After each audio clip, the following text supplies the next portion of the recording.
habang sinaksak niya. So doon niya ginawa yung pangahala. Narinig niyang umiiyak, so parang istorbo sa kanya. Inundayan niya ng 3 beses na saksak yung bata. Isa ang patay at 3 ang arestado sa anti-drug operation mga pulis sa Maynila kagabi.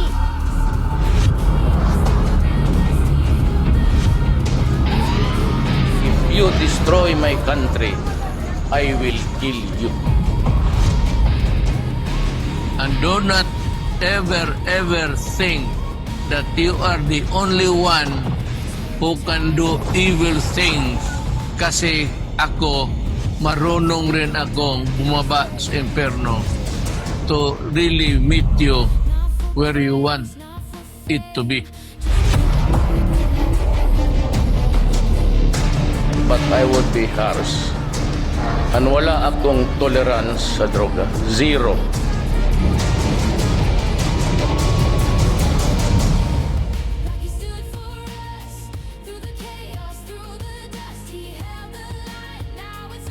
Ang war on drugs ni Pangulong Rodrigo Duterte ay isa lamang sa mga kontrobersyal na polisiya ng pamahalaan na yumanig sa taong bayan upang masugpo ang illegal na droga na matagal nang sumisira sa ating bansa.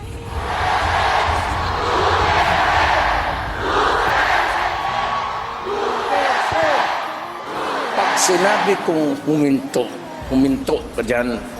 Pag sinabi ko siya gagawin ko dyan, ginagawa ko talaga. Takot ka mamatay. O takot kang pumatay. Huwag ka magpresidente. Sa 6 na taon na kanyang pamamahala, alamin natin kung paano nga ba isinulong ng Duterte administration ang kampanyang ito laban sa mga durugista.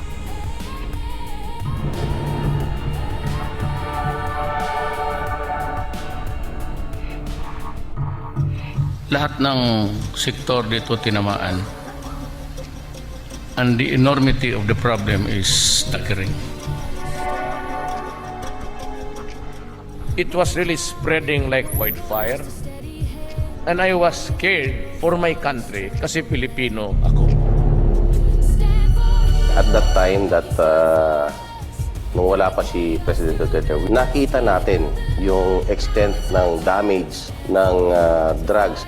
At that time, napakarami ang kaso and yung kaso na yon ay more against the innocent victims.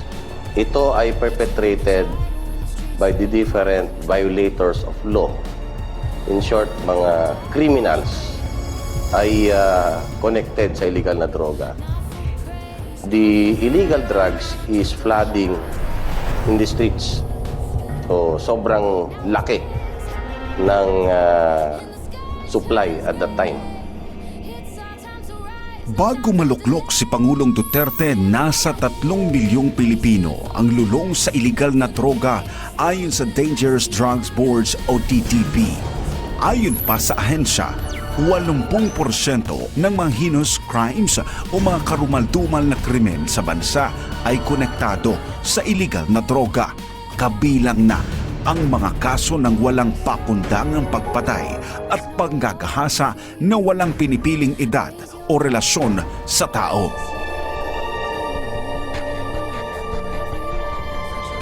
Chris Gayon ang ama ng batang pinatay na kanyang sariling ina dahil sa impluwensya ng iligal na droga.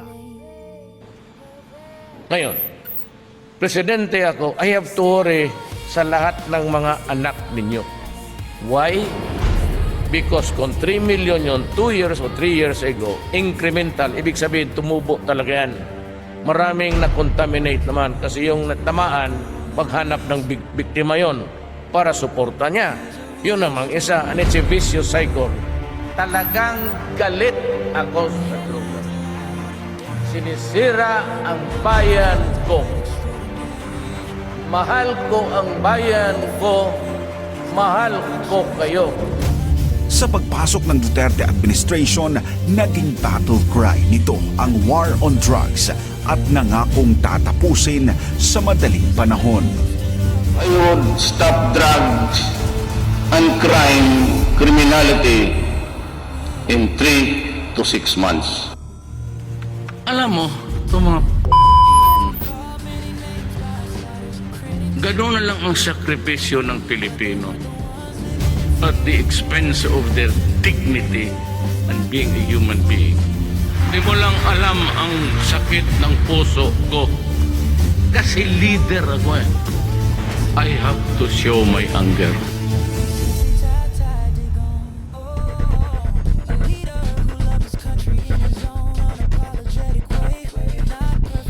Sa unang yugto ng war on drugs, pinangunahan ng Philippine National Police ang gyera at ikinasa ang Oplan Double Barrel. At sa ilalim nito ang Oplan Tokhang at ang Oplan High Value Target o HVT.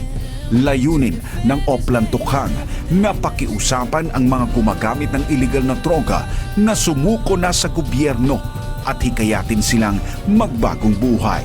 Habang layunin naman ng Oplan HVT na tukuyin at tugisin ang mga malalaking drug lords at syndicates sa bansa. Ngunit sa unang taon ng administrasyon, inilarawan ito ng mga kritiko bilang isang madugong laban. Pag sinabi mo kasing war on drugs, ibig sabihin, it is an absolute going against all forms of illegal drugs. Kung ano man ang kahinatnan niyan, hindi pwedeng walang madidisgrasya dyan. Meron at meron talagang madidisgrasya. Naramdaman ng mamamayan ang totoong hagupit ng batas sa mga sumisira sa bayan.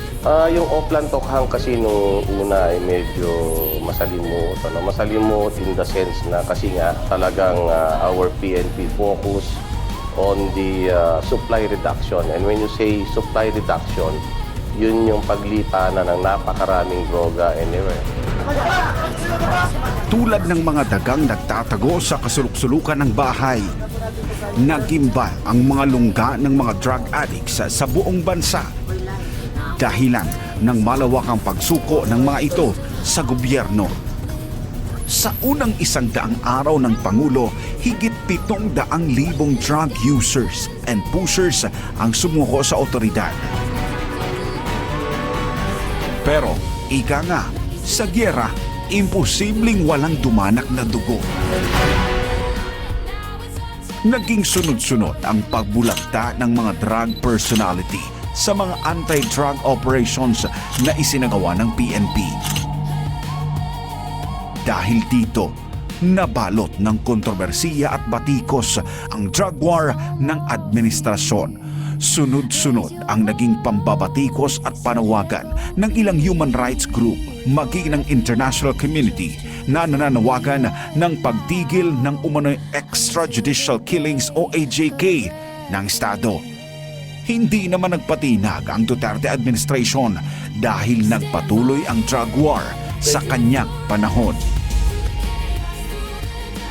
It is a relentless campaign for the PNP to go against these illegal perpetrators of illegal drugs.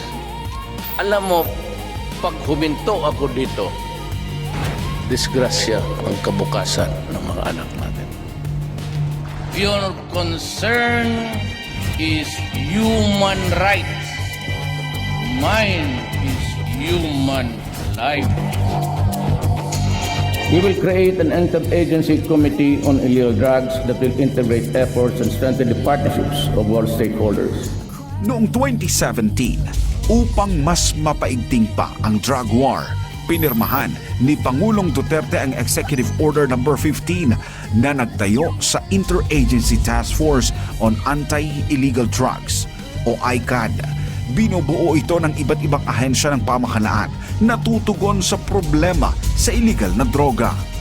Pinalakas din ang Anti-Drug Abuse Council sa mga lokal na pamahalaan upang tutukan ang information drive laban sa paglaganap ng droga sa mga pamayanan.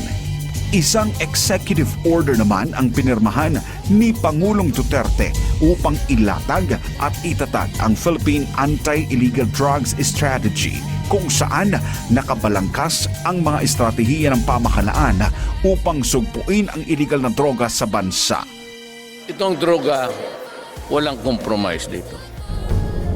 Kimamatay ako sa trabaho o mabuhay ako. Killings, it will continue. Maybe bloody. Sabi lang, AKJ, Bakit ang pulis? Military? Sa Mindanao, pag nag-raid yan ng laboratory itong mga to, ang kaharap nila masinggan. So sabi ko sa kanila, the campaign against drug will continue. And as much as possible, we'll do it legal. Pero yung kamatayan ng tao basta nandiyan, it will continue until such time na wala ng drug lord, pati wala ng runner pusher. Sa pinakahuling datos na inilabas ng PDEA ngayong taon, umabot sa higit na 6,000 individual ang nasawi sa drug war operations ng administrasyon simula 2016. Kung hindi ako na presidente, hindi talaga ninyo malaman ang totoo. Because even I myself, when the reality was there, when I became president, started to squeeze everybody, then you saw the hundreds of thousands surrendering to the police. I was really horrified.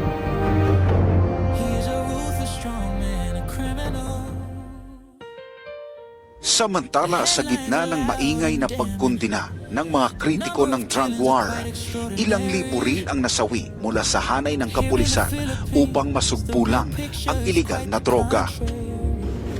Hindi naman nila alam, every time ho na mag-aaresto yung pulis, susugal po ng buhay. Araw-araw nakukunan ako sa gobyerno 2-3 pulis o sundalo. Ganun nakatindi ang problema sa droga. Behind my back are the people or the police officers who sacrifice and offered a supreme sacrifice to really offer their own lives in securing the safety of each and every Filipinos na kanilang kinasakupan. Nakakalungkot man pong isipin na may mga tao po tayong namatay, lalong-lalo na at nagbuwis ng buhay, not only in our campaign against criminality, terrorism, and illegal drugs. Sabi ko nga, your names, you might be physically absent, but your names will never be forgotten. They serve as an inspiration for all of us kasi nga we consider them as heroes. Sila ang ating mga bayani, tunay na bayani na talagang nagbuwis ng buhay upang mapanatili natin peace and order ng ating minamahal na bansang Pilipinas.